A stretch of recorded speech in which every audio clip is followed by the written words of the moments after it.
Eco Park khiến Singapore mất mặt, sạch, đẹp hơn nhưng giá chỉ bằng 1/10. Lời anh Tây gây bão. Eco Park đẹp như phim Disney, sạch hơn cả Singapore, mà giá sinh hoạt rẻ đến mức tưởng đang ở chợ quê. Đó là lời anh chàng vlogger người Anh tên Merjum, khiến cả cộng đồng mạng Việt Nam xôn xao khi khoe về cuộc sống ở khu đô thị Eco Park, Hà Nội. Xin chào các bạn, chào mừng đã quay lại với kênh của mình. Hôm nay, mình sẽ dẫn các bạn đi dạo một vòng Eco Park qua video siêu đỉnh của anh Merjum, một anh Tây từng sống ở Thái Lan, Philippines mà vẫn phải há hốc mồm vì độ xịn của Eco Park. Cảnh đẹp lung linh, tiện nghi như resort 5 sao, mà giá thì hạt rẻ hơn cả Singapore gấp chục lần. Nào, chuẩn bị tinh thần để xem Eco Park có gì mà khiến anh Tây này phát cuồng nhé. Mở đầu video, Merjum dậy sớm lúc 6 giờ 45 phút sáng, khi trời Hà Nội còn mát lạnh, không khí trong lành như vừa được bơm từ máy lọc không khí xịn nhất thế giới. Anh này đi dạo quanh Eco Park lúc bình minh, khoe cảnh hồ nước lấp lánh, mấy tòa chung cư cao tầng hiện lên như tranh vẽ. Merjum kể buổi sáng ở Eco Park đông vui phết, nhất là các cô chú lớn tuổi ra đi bộ, tập dưỡng sinh, giãn gân giãn cốt. Mình thấy đúng chuẩn Việt Nam luôn, phải không? Dân mình dậy sớm, ra công viên tập thể dục, đánh cầu lông, cứ như một nghi thức quốc dân. Nhưng ở Eco Park, cái vibe nó khác.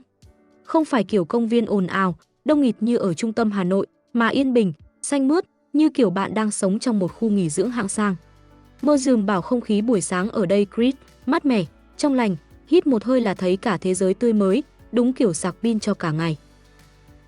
Anh này còn chỉ mấy con thiên nga, gà trống, thỏ và đặc biệt là 3 chú vịt trắng siêu dễ thương mà anh đặt tên là 3 chàng lính ngự lâm trắng. Ha ha, cái tên này đúng là đỉnh cao sáng tạo.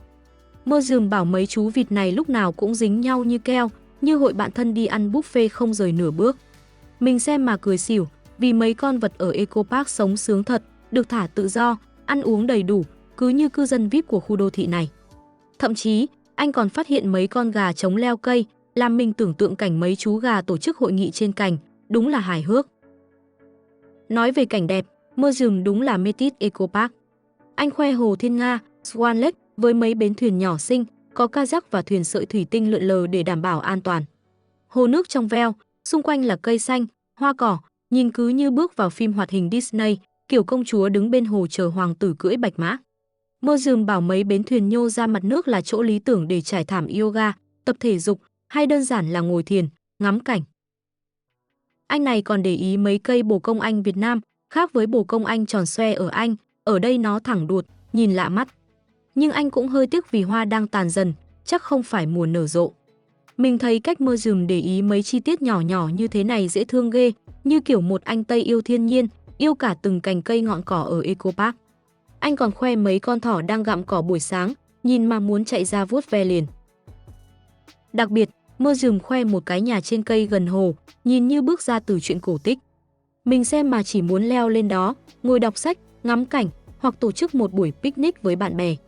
Anh bảo ban ngày khu này vắng hoe vì trời nóng, dân Eco Park thường ra ngoài vào sáng sớm hoặc tối.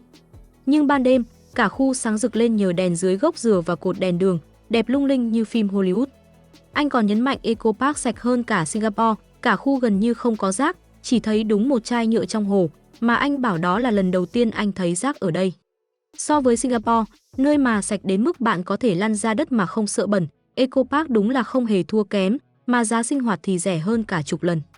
Cứ tưởng tượng, ở Singapore, thuê một căn hộ nhỏ xíu thôi cũng tốn cả chục triệu, còn ở Eco Park, bạn sống như vua với giá rẻ như đi chợ. Lối sống lành mạnh, sống ở Eco Park như đi spa miễn phí mỗi ngày. Merjum kể anh từng sống ở Thái Lan, Philippines, ghé Malaysia, nhưng chưa thấy nơi nào thúc đẩy lối sống lành mạnh như Eco Park. Mình nghe mà gật gù, vì Eco Park nổi tiếng với không gian xanh, tiện ích xịn và vibe sống chậm. Anh bảo thấy mấy cô lao công lớn tuổi chăm sóc cây cối ở đây mà vui trong lòng. Mình thấy đúng là tinh thần người Việt, yêu thiên nhiên, giữ gìn môi trường sạch đẹp. Ở Eco Park, rác gần như không tồn tại, khác hẳn mấy khu trung tâm Hà Nội, nơi mà thỉnh thoảng thấy rác vương vãi vì đông người. Merjum bảo ở trung tâm Hà Nội, do tấp nập cửa hàng, quán ăn, nên rác đôi khi nằm la liệt, nhưng Eco Park thì như một ốc đảo, sạch sẽ đến mức bạn muốn lột dép đi chân trần. Merjum khoe một khu vui chơi gần hồ, có cầu trượt, xích đu và cả cái mà anh gọi là zipline. Anh này còn leo lên chơi thử, bảo là gợi nhớ tuổi thơ. Mình xem mà cười, tưởng tượng một anh Tây to cao chơi zipline với lũ trẻ con, đúng là cảnh tượng đáng yêu. Anh bảo khu này ban ngày vắng, nhưng tối thì đông vui, cả gia đình ra chơi, trẻ con chạy nhảy, không khí ấm cúng như hội làng. Còn cái ao cá coi nữa, Mơ Dùm bảo có cả trăm con cá bơi lội tung tăng. Mình nghĩ dân Eco Park chắc chill lắm, ngày nào cũng được ngắm cá coi, nghe tiếng nước chảy, như kiểu thiền định miễn phí mỗi ngày. Anh còn kể muốn mua cần câu để thử câu cá ở hồ, vì thấy nhiều người dân địa phương làm vậy. Mình nghe mà phì cười, vì anh này lớn lên ở London, nơi chỉ có sông Thames mà không được phép câu cá, nên giờ mới háo hức muốn thử. Anh bảo ở London, hồ nước hiếm như vàng, còn ở Eco Park thì hồ đầy cá, muốn câu là câu, đúng là sướng hơn cả Singapore. Mua sắm và ăn uống, tiện nghi như phố Tây, giá rẻ như chợ quê. Đến đoạn Mơ Dùm đi siêu thị Mark Value, mình thấy đúng kiểu sống tiện nghi của Eco Park. Anh mua dưa hấu, cam, rau vitamin C, bánh bagel và khoe cả đống xoài, bơ tươi ngon. Mình xem mà thèm, vì siêu thị ở đây sạch sẽ, đồ tươi, cứ như mấy siêu thị mini ở phố Tây. Mơ Dùm còn nghiện món sinh tố xoài dừa ở quán 79 cà phê. Anh bảo trước đây ở Đà Nẵng, anh mê sinh tố xoài matcha, nhưng ở Eco Park thì sinh tố xoài dừa đỉnh của chóp. Anh cầm ly sinh tố, cười tươi như vừa trúng số, làm mình chỉ muốn chạy ra quán đó gọi một ly ngay. Ăn trưa thì Mơ Dùm ghé nhà hàng V, cách chung cư có 3 phút đi bộ. Nhà hàng này có vibe lành mạnh, với menu đầy món ngon như bơ nghiền với trứng luộc, trứng Benedict, cá hồi Benedict, cơm chiên thịt lợn giòn và cả pizza, dù anh bảo pizza không lành mạnh lắm nên chưa thử. Mình thấy menu này đúng kiểu Tây, ta kết hợp, vừa có món Việt như cơm chiên, vừa có món Tây như bơ nghiền. Mơ Dùm chọn bơ nghiền với trứng, khoe là healthy hết nấc, làm mình chỉ muốn gọi ship một đĩa về ăn thử.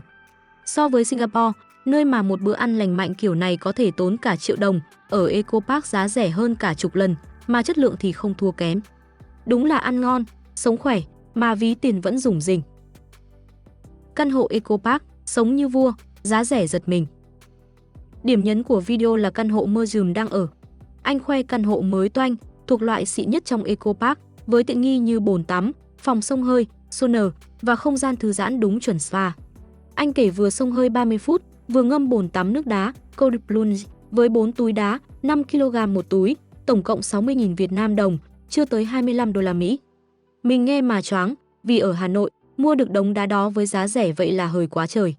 Ở Singapore, muốn xông hơi hay ngâm bồn nước đá kiểu này, bạn phải vào spa xịn, tốn cả trăm USD là ít. Mơ Dùm còn khoe cái bồn tắm đầy bọt, cầm ly sinh tố xoài dừa, nhìn cứ như đang đóng quảng cáo cho resort 5 sao. Mơ Dùm còn khoe bãi đỗ xe ở Eco Park siêu rẻ, xe máy có 25 đô la Mỹ một tháng, ô tô khoảng 20 đô la Mỹ một tháng, 400.000 500.000 Việt Nam đồng. So với Singapore, nơi mà đỗ xe thôi cũng tốn cả gia tài, Eco Park đúng là thiên đường giá rẻ. Anh bảo khi thuê hay mua căn hộ ở đây, bãi đỗ xe không bao gồm trong giá, nhưng với chi phí thấp thế này thì chẳng ai phàn nàn. Mình nghe mà chỉ muốn hét lên, Eco Park ơi, sao mà rẻ thế? Eco Park vs Singapore, sạch đẹp tương đương, giá chỉ bằng một góc. Mơ Dùm bảo Eco Park là thiên đường nhiệt đới, chẳng nơi nào sánh bằng, kể cả những khu đô thị anh từng thấy ở Thái Lan hay Philippines. Mình thấy anh này nói đúng, vì Eco Park không chỉ là chỗ ở, mà là cả một phong cách sống. So với Singapore, nơi nổi tiếng sạch sẽ, hiện đại, Eco Park không hề thua kém về độ xanh, sạch và tiện nghi. Anh kể ở trung tâm Hà Nội, ra đôi khi thấy khắp nơi vì đông người, nhưng ở Eco Park thì gần như không có, nhờ ý thức cư dân và đội ngũ bảo trì. Cả khu có ao cá coi, sân golf, nhà trên cây và hồ Thiên Nga, đẹp chẳng khác gì những khu đô thị cao cấp ở Singapore, nhưng giá sinh hoạt thì rẻ hơn cả chục lần. Mơ Dùm còn so sánh căn hộ ở Eco Park với mấy chỗ anh từng ở Đà Nẵng, thành phố Hồ Chí Minh. Anh bảo căn hộ ở đây hoàn thiện tốt, nội thất xịn, chẳng thua gì mấy khu cao cấp ở nước ngoài. Mình nghe mà tự hào ghê, vì Việt Nam mình có những nơi như Eco Park, vừa đẹp, vừa tiện nghi, mà giá cả lại hợp lý. Ở Singapore, muốn sống trong một khu đô thị xanh sạch, tiện nghi thế này, bạn phải chi cả chục triệu mỗi tháng, còn ở Eco Park, chỉ cần 1/10 là đủ. Mơ Dùm còn đùa rằng sống ở đây như ở spa miễn phí mỗi ngày, làm mình chỉ muốn dọn qua Eco Park ngay để sống như vua. Các bạn ạ, và đó là những gì anh chàng Mơ Dùm đã chia sẻ sau vài ngày sống ở Eco Park. Nhưng anh em biết rồi đấy, câu nói kiểu Eco Park khiến Singapore mất mặt đâu dễ lọt tai tất cả mọi người. Ngay bên dưới video, bình luận nổ ra như vỡ chợ, kẻ khen người chê, mỗi người một ý. Đây, mình trích lại cho anh em những bình luận tiêu biểu để thấy dân mạng phản ứng thế nào nhé. Thành thật mà nói, tôi từng nghĩ Việt Nam chỉ toàn xe máy và bụi mù, nhưng xem cái video này thì hơi bị sốc. Eco Park nhìn chẳng khác gì một khu nghỉ dưỡng hạng sang, lại còn có cả thiên nga, thỏ, gà leo cây nghe buồn cười mà dễ thương. Ở Anh, tôi chỉ thấy bồ câu béo ú ngoài phố thôi. Cái đáng nói là chi phí, 1/10 Singapore, nghe mà cay thật. Ở London, chỉ thuê được cái phòng bé xíu cũng đủ xỉu rồi. Tôi bắt đầu hiểu vì sao nhiều người dọn sang Việt Nam sống. Eco Park có thể rất đẹp, nhưng nói sạch hơn Singapore thì hơi quá lời. Tôi từng bị phạt khi nhổ kẹo cao su ở Singapore, mức phạt đó đủ khiến người ta giữ gìn cả đời. Ở Việt Nam, ý thức chung còn nhiều vấn đề, chỉ là Eco Park được quản lý tốt hơn. Dù vậy, công nhận giá rẻ thật, sống ở đó thì tiền thuê nhà mỗi tháng của tôi ở London chắc đủ chi trả cả năm. Chỉ tiếc là, cuộc sống hoàn hảo như vậy hiếm khi kéo dài lâu. Xem video này làm tôi có chút ghen tị.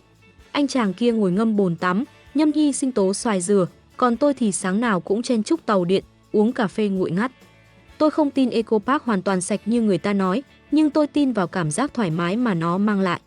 Cái đó Singapore có thể có, nhưng đi kèm là chi phí cao ngất ngưởng. Nếu đúng là chỉ tốn 1/10 thôi, thì chắc tôi đang sống sai chỗ rồi.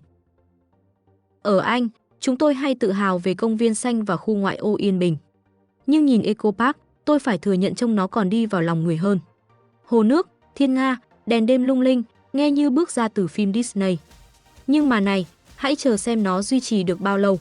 Ở đâu cũng vậy thôi, ban đầu cái gì cũng mới, vài năm sau mới biết chất lượng thực sự ra sao. Nhưng thôi, ít nhất Việt Nam đã khiến một người Anh phải há hốc mồm, cũng đáng nể đấy. Tôi thấy thú vị khi một khu đô thị ở Việt Nam lại được đem ra so với Singapore, một quốc gia vốn nổi tiếng kỷ luật thép. So sánh cả nước thì khập khiễng, nhưng so sánh một khu với một thành phố thì lại khác. Eco Park có vẻ như một ốc đảo trong lòng Hà Nội, không bụi bặm, không ồn ào.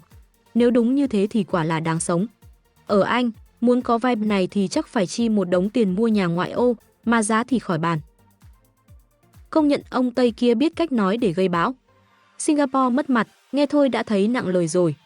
Nhưng cũng chẳng thể phủ nhận rằng Eco Park trông tuyệt thật. Tôi chỉ hơi tò mò, cuộc sống hàng ngày ở đó có thực sự thoải mái hay chỉ lung linh dưới ống kính máy quay. Ở Anh, nhiều khu mới mở cũng quảng cáo long lanh, nhưng vài năm sau thì xuống cấp không nhận ra. Chúng ta hãy cứ chờ mà xem. Tôi không bất ngờ lắm khi nhiều người nước ngoài mê Việt Nam. Đồ ăn ngon, khí hậu ấm áp, và giờ thì có cả những khu như Eco Park. Với mức giá rẻ như thế, chẳng trách ai cũng ca ngợi. Tôi chỉ nghĩ, nếu quá nhiều người đổ xô đến, liệu nơi đó còn giữ được vẻ bình yên và sạch sẽ không?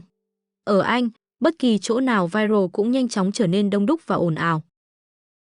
Video này làm tôi vừa tự hào cho Việt Nam, vừa buồn cười cho Singapore. Một bên thì giữ hình ảnh quốc tế, một bên thì bất ngờ vươn lên với giá rẻ. Tôi nghĩ, chẳng cần phải đặt hai nơi đối đầu, vì mỗi nơi có cái riêng. Nhưng đúng là nếu chỉ xét giá cả so với chất lượng, thì Eco Park thắng tuyệt đối. Thật lòng mà nói, tôi thấy đây là một lời nhắc cho người phương Tây, thế giới không xoay quanh Singapore hay London nữa đâu. Thôi nào, đừng coi Singapore như chuẩn mực duy nhất. Tôi thấy nhiều người ở Anh cũng nghĩ thế, nhưng thực tế là ở đâu cũng có chỗ tốt, chỗ xấu. Eco Park nghe như thiên đường, nhưng nó chỉ là một mảnh ghép nhỏ của Việt Nam thôi. Tôi không phủ nhận sự ấn tượng, nhưng cũng không muốn tung hô quá mức. Mà phải công nhận, giá thuê bãi xe ở Eco Park rẻ đến mức tôi cười sặc.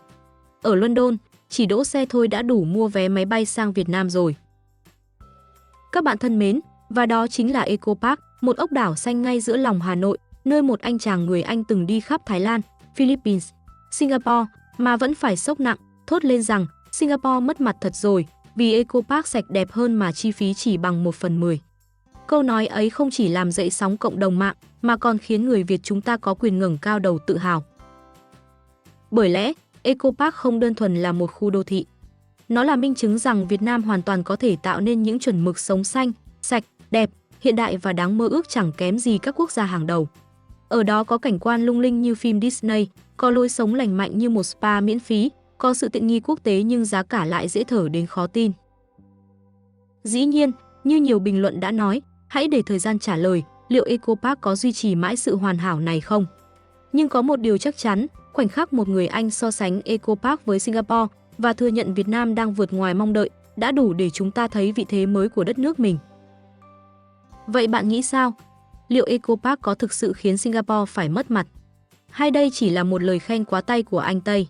Hãy để lại suy nghĩ của bạn bên dưới và đừng quên subscribe kênh để cùng mình khám phá thêm nhiều điều thú vị về Việt Nam qua góc nhìn của bạn bè quốc tế nhé!